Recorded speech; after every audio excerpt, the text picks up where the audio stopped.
Bible says it is the time for unity of the church. और वो परमेश्वर का वचन कहता है कलीसिया का एकता का समय है. It is the kairos of unity. ये कायरोस है एकता का.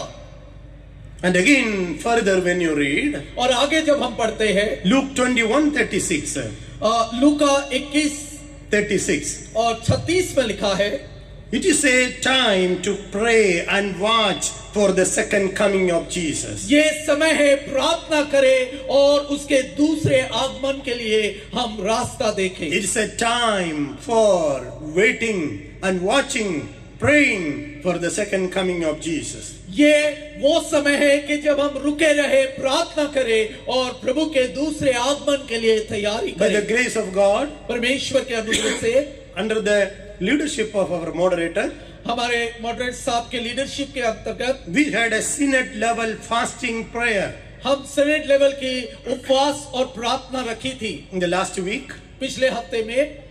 in Raipur. Last two weeks before in Raipur. 2 हफ्ते पहले ये रायपुर में हुआ. Around 500 people came together. 3 days they fasted and prayed. 500 लोग एकत्रित आए और 3 दिन के लिए लगातार उपवास और प्रार्थना की. Why should we pray? क्यों हमने प्रार्थना करनी है? Jesus asked us to pray. क्योंकि यीशु ने कहा कि तुम्हें प्रार्थना करनी है. It's not an option, rather it's an obligation.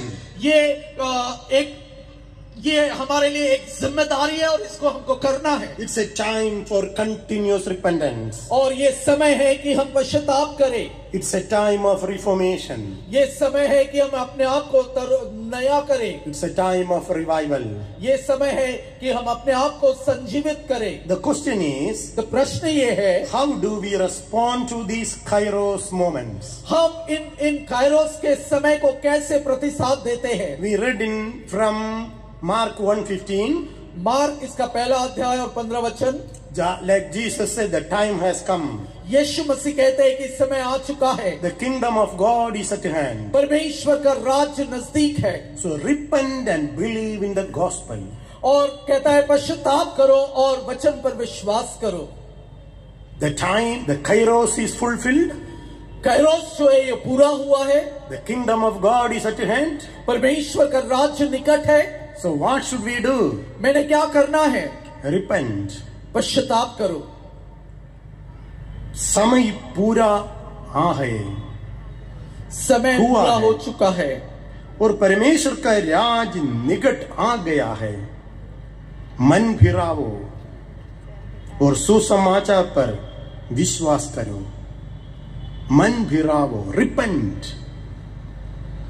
Repentance is the sole theme of this Bible. पश्चाताप ये पवित्र शास्त्र का एक मुख्य थीम है. If you ask me, sir, what is the message of the Bible? 66 books. अगर आप मुझसे पूछते हैं कि पवित्र शास्त्र का संदेश क्या है पूरे 66 किताबों का, The message of the Bible is only one.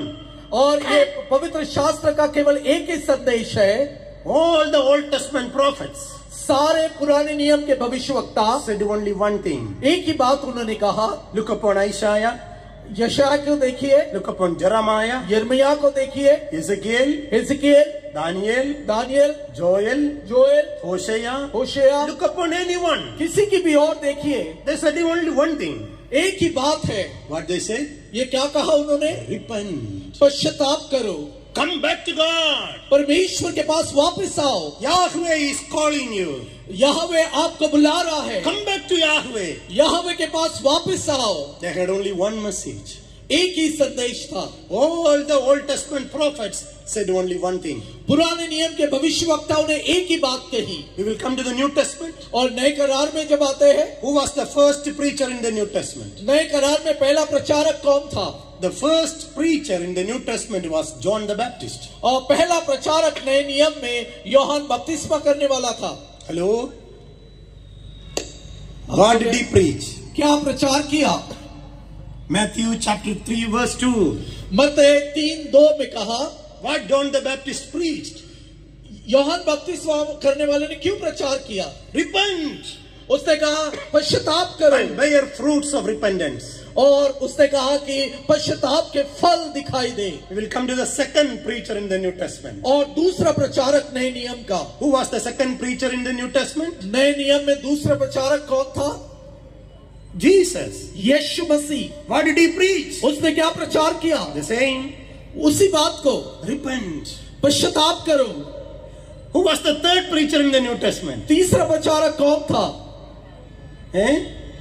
Peter. Correct. Exactly. पतरस, बिल्कुल सही। Acts 2:38.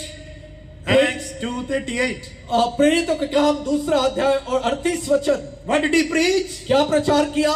Repent. पश्चाताप करो। People went and asked him, what should we do? लोग आकर उससे पूछने लगे कि हम क्या करें? Peter said, repent. पतरस कहता है पश्चाताप करो। Come, we will look into the fourth prominent preacher in the New Testament. और चौथा जो मुख्य प्रचारक है नए करार में, उसके बारे में सोचेंगे। Who was the fourth prominent preacher in the New Testament? कौन था वो मुख्य प्रचारक नए करार का चौथा? Paul.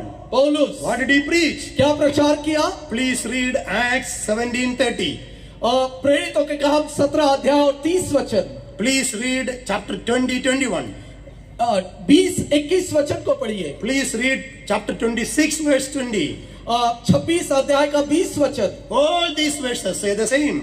ये सारे वचन एक ही है। Paul said the same. पौलुस ने इसी बात को कहा, Repent. पश्चाताप करो। Come on, we will come to the last book in the Bible. Bible की अंतिम किताब पे आएंगे। What is the last book in the Bible? Bible की अंतिम किताब कौन सी है? Book of Revelation. प्रकाशित वाक्य। In Book of Revelation, we see messages or letters for 7 churches. प्रकाशित वाक्य में हम संदेश और देखते हैं और 7 कलीसियाओं के लिए From संदेश को Ephesus देखते to हैं। Laodicea. एफेसस और से लवोदिकिया तक। What was the message? संदेश क्या था? Ephesus, you repent. Laodicea, you repent. Smyrna, you repent. Only message in the Bible, the core message in the Bible, from Genesis to Revelation, my dear friends, that is the message of repentance. उत्पत्ति से लेकर प्रकाशित वाक्य तक परमेश्वर के वचन में एक ही संदेश है और वो कहता है पश्चाताप करो और पश्चाताप करो। Repentance has 2 dimensions. पश्चाताप के 2 भाग है। One is turn from our sin. पहला जो है हमारे पाप से हम मुंह मोड़े। Turn from sin to repentance. हम पश्चाताप का अर्थ होता है कि हम पाप से मुड़कर पश्चाताप करें। The second dimension is और दूसरा भाग है take a U-turn to God and His Word.